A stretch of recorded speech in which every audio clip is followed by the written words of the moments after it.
Jane Eyre by Charlotte Bronte. Chapter 2.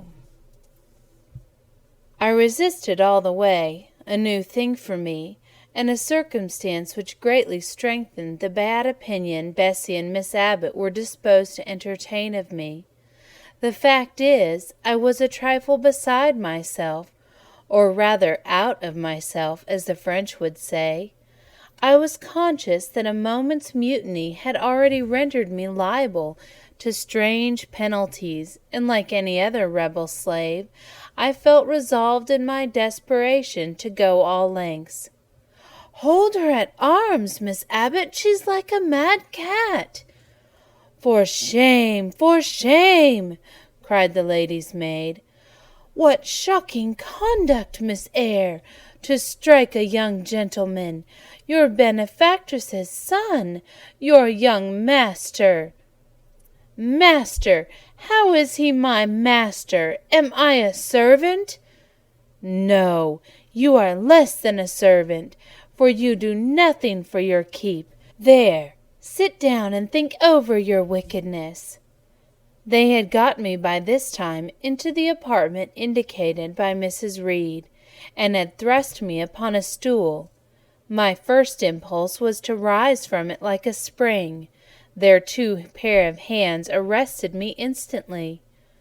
"If you don't sit still, you must be tied down," said Bessie. "Miss Abbott, lend me your garters, for she will break mine directly." Miss Abbott turned to divest a stout leg of the necessary ligature. This preparation for bonds, and the additional ignominy it inferred, took a little of the excitement out of me. "Don't take them off," I cried. "I will not stir." In guarantee whereof I attached myself to the seat by my hands. "Mind you don't," said Bessie. When she had ascertained that I was really subsiding, she loosened her hold of me. Then she and Miss Abbott stood with folded arms, looking darkly and doubtfully on my face, as incredulous of my sanity. "She never did so before," at last said Bessie, turning to Abigail. "But it was always in her," was the reply.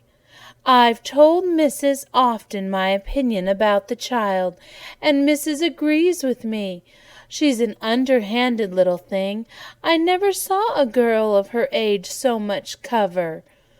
Bessie answered not, but ere long, addressing me, she said, "You ought to be aware, miss, that you are under obligation to Mrs. Reed. She keeps you. If she were to turn you out, you would have to go to the poorhouse." I had nothing to say to these words. They were not new to me. My very first recollections of existence included hints of the same kind. This reproach of my dependence had become a vague sing-song in my ear, very painful and crushing, but only half intelligible. Miss Abbott joined in. "And you ought to not think yourself an equal with the Mrs. Reed and Master Reed, because Mrs. kindly allows you to be brought up with them. They will have a great deal of money, and you will have none. It is your place to be humble, and to try to make yourself agreeable to them." "What we tell you is for your own good," added Bessie in no harsh voice. "You should try to be useful and pleasant. Then perhaps you would have a home here. But if you become passionate and rude, Mrs. will send you away, I'm sure." "Besides," said Miss Abbott, "God will punish her. He might strike her dead in the midst of her tantrums, and then where would she go? Come, Bessie, we will leave her. I wouldn't have her heart for anything. Say your prayers, Miss Eyre, when you are by yourself, for if you don't repent, something bad might be permitted to come down the chimney and fetch you away." They went, shutting the door and locking it behind them. The Red Room was a square chamber, very seldom slept in. I might say never indeed, unless when a chance influx of visitors at Gateshead Hall rendered it necessary to turn to account all the accommodation it contained. Yet it was one of the largest and stateliest chambers in the mansion. A bed supported on massive pillars of mahogany, hung with curtains of deep red damask, stood out like a tabernacle in the center. The two large windows, with their blinds always drawn down, were half shrouded in festoons and falls of similar drapery. The carpet was red. The table at the foot of the bed was covered with a crimson cloth. The walls were a soft fawn color with a blush of pink in it. The wardrobe, the toilet table, the chairs were of darkly polished old mahogany. Out of these surrounding shades rose high and glared white the piled-up mattresses and pillows of the bed, spread with a snowy white Marcellus counterpane. Scarcely less prominent was an ample cushioned easy-chair near the head of the bed, also white with a footstool before it, and looking, as I thought, like a pale throne. This room was chill because it seldom had a fire. It was silent because remote from the nursery and kitchen. Solemn because it was known to be so seldom entered. The housemaid alone came here on Saturdays to wipe from the mirrors and the furniture a week's quiet dust, and Mrs. Reed herself, at far intervals, visited it to review the contents of a certain secret drawer in the wardrobe, where were stored divers parchments, her jeweled casket, and a miniature of her deceased husband, and in those last words lies the secret of the Red Room, the spell which kept it so lonely in spite of its grandeur. Mr. Reed had been dead 9 years. It was in this chamber he breathed his last. Here he lay in state, hence his coffin was borne by the undertaker's men, and since that day, in a sense of dreary consecration, had guarded it from frequent intrusion. My seat, to which Bessie and the bitter Miss Abbott had left me riveted, was a low ottoman near the marble chimney-piece. The bed rose before me. To my right hand there was a high dark wardrobe, with subdued broken reflections varying the gloss of its panels. To my left were the muffled windows. A great looking-glass between them repeated the vacant majesty of the bed and room. I was not quite sure whether they had locked the door, and when I dared move, I got up and went to see. Alas, yes, no jail was ever more secure. Returning, I had to cross before the looking-glass. My fascinated glance involuntarily explored the depth it revealed. All looked colder and darker in that visionary hollow than in reality, and the strange little figure there gazing at me, with a white face and arms speckled the gloom, and the glittering eye of fear moving where all else was still, had the effect of a real spirit. I thought it like one of those tiny phantoms, half fairy, half imp, in Bessie's evening stories represented as coming out of lone ferny dells in the moors, and appearing before the eyes of belated travellers. I returned to my stool. Superstition was with me at that moment, but it was not yet her hour for complete victory. My blood was still warm. The mood of the revolted slave was still bracing me with its bitter vigor. I had to stem a rapid rush of retrospective thought before I quailed to the dismal present. All John Reed's violent tyrannies, and all his sister's proud indifference, all his mother's aversion, all the servants' partiality, turned up in my disturbed mind like a dark deposit in a turbid well. Why was I always suffering, always browbeaten, always accused, forever condemned? Why could I never please? Why is it useless to try and win anyone's favor? Eliza, who was headstrong and selfish, was respected. Georgiana, who had a spoiled temper, a very acrid spite, a capricious and insolent carriage, was universally indulged. Her beauty, her pink cheeks, and golden curls seemed to give delight to all who looked at her, and to purchase indemnity for every fault. John no one thwarted, much less punished. Though he twisted the necks of pigeons, killed the little pea-chicks, set the dogs at the sheep, stripped the hothouse vines of their fruit, and broke the buds of the choicest plants in the conservatory.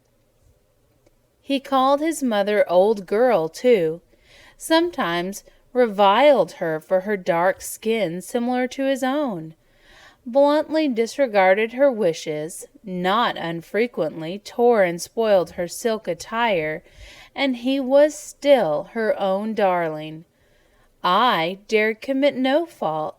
I strove to fulfill every duty, and was termed naughty and tiresome, sullen and sneaking, from morning till noon, and from noon to night.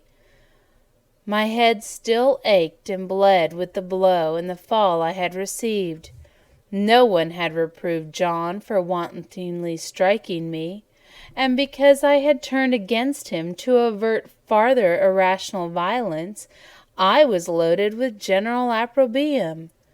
Unjust, unjust, said my reason, forced by the agonizing stimulus into precocious though transitory power, and resolve equally wrought up, instigated some strange expedient to achieve escape from the insupportable oppression, as running away, or, if that could not be effected, never eating or drinking more, and letting myself die. What a consternation of soul was mine that dreary afternoon! How all my brain was in a tumult, and all my heart in insurrection! Yet in what darkness, what dense ignorance was the mental battle fought! I could not answer the ceaseless inward question, why I thus suffered now. At the distance of how many years, I see it clearly. I was a discord at Gateshead Hall. I was like nobody there. I had nothing in harmony with Mrs. Reed or her children, or her chosen vassalage. If they did not love me, in fact, as little as I did love them, they were not bound to regard with affection a thing that could not sympathize with one amongst them, a heterogeneous thing opposed to them in temperament, in capacity, in propensities, a useless thing, incapable of serving their interests or adding to their pleasure, a noxious thing, cherishing the germs of indignation at their treatment, of contempt of their judgment. I know that had I been a sanguine, brilliant, careless, exacting, handsome, romping child, though equally dependent and friendless, Mrs. Reed would have endured my presence much more complacently. Her children would have entertained me more with the cordiality of fellow-feeling. The servants would have been less prone to make me the scapegoat of the nursery. Daylight began to forsake the red room. It was past 4 o'clock, and the beclouded afternoon was tending to a drear twilight. I heard the rain still beating continuously on the staircase window, and the wind howling in the grove behind the hall. I grew by degrees cold as stone, and then my courage sank. My habitual mood of humiliation, self-doubt, forlorn depression fell damp on the embers of my decaying ear. All said I was wicked, and perhaps I might be so. What thought I had been but just conceiving of starving myself to death? That certainly was a crime. And was I fit to die? Or was the vault under the chancel of Gateshead Church an inviting bourne? In such vault, I had been told, did Mr. Reed lie buried, and led by this thought to recall his idea, I dwelt on it with gathering dread. I could not remember him, but I knew that he was my own uncle, my mother's brother, that he had taken me when I was a parentless infant, to his house, and that in his last moments he had required a promise of Mrs. Reed that she would rear and maintain me as one of her own children. Mrs. Reed probably considered that she had kept this promise, and so she had, I dare say, as well as her nature would permit her. But how could she really like an interloper not of her race, and unconnected with her, after her husband's death by any tie? It must have been most irksome to find herself bound by a hard-wrung pledge to stand in the stead of a parent to a strange child she could not love, and to see an uncongenial alien permanently intruded on her own family group. A singular notion dawned upon me. I doubted not, never doubted, that if Mr. Reed had been alive, he would have treated me kindly. And now I sat looking at the white bed, the overshadowed walls, occasionally also turning a fascinated eye toward the gleaming mirror. I began to recall what I had heard of dead men troubled in their graves by the violation of their last wishes, revisited the earth to punish the perjured and avenge the oppressed, and I thought Mr. Reed's spirit, harassed by the wrongs of his sister's child, might quit its abode, whether in the church vault or in the unknown world of the departed, and rise before me in this chamber. I wiped my tears and hushed my sobs, fearful lest any sign of violent grief might waken a preternatural voice to comfort me, or elicit from the gloom some hallowed face bending over me with strange pity. This idea, consolatory in theory, I felt would be terrible if realized. With all my might I endeavored to stifle it. I endeavored to be firm. Shaking my hair from my eyes, I lifted my head and tried to look boldly around the dark room. At this moment a light gleamed on the wall. Was it, I asked myself, a ray from the moon penetrating some aperture in the blind? No, moonlight was still, and this stirred. While I gazed, it glided up to the ceiling and quivered over my head. I can now conjecture readily that this streak of light was in all likelihood a gleam from a lantern carried by someone across the lawn. But then, prepared as my mind was for horror, shaken as my nerves were by agitation, I thought the swift darting beam was a herald of some coming vision from another world. Oh, my heart beat thick, my head grew hot. A sound filled my ears which I deemed the rushing of wings. Something seemed near me. I was oppressed, suffocated. Endurance broke down. I rushed to the door and shook the lock in desperate effort. Steps came running from the outer passage. The key turned. Bessie and Abbot entered. "Miss Eyre, are you ill?" said Bessie. "What a dreadful noise! It quite went through me!" exclaimed Abbot. "Take me out! Let me go to the nursery!" was my cry. "What for? Are you hurt? Have you seen something?" again demanded Bessie. "Oh, I saw a light, and I thought a ghost would come." I had now got hold of Bessie's hand, and she did not snatch it from me. "She has screamed on purpose," declared Abbot in some disgust. "And what a scream! If she had been in great pain, one would have excused it, but she only wanted to bring us all here. I know her naughty tricks." "What is all this?"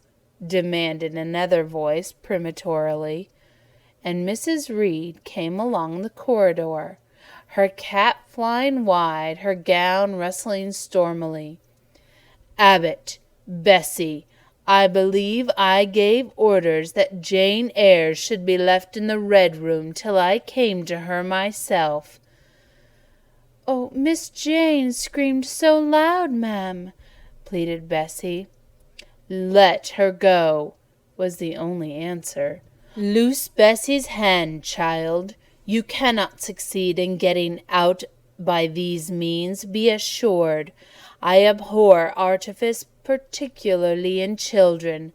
It is my duty to show you that tricks will not answer.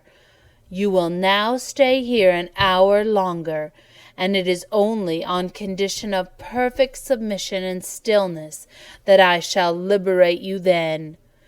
"Oh, aunt, have pity! Forgive me, I cannot endure it. Let me be punished some other way. I shall be killed if—" "Silence! This violence is most repulsive." And so, no doubt, she felt it. I was a precocious actress in her eyes. She sincerely looked on me as a compound of virulent passions, mean spirit, and dangerous duplicity. Bessie and Abbot having retreated, Mrs. Reed, impatient of my now frantic anguish and wild sobs, abruptly thrust me back and locked me in without farther parley. I heard her sweeping away, and soon after she was gone, I suppose I had a species of fit. Unconsciousness closed the scene. End of Chapter 2, read by Anne-Marie Williams on April 28, 2006.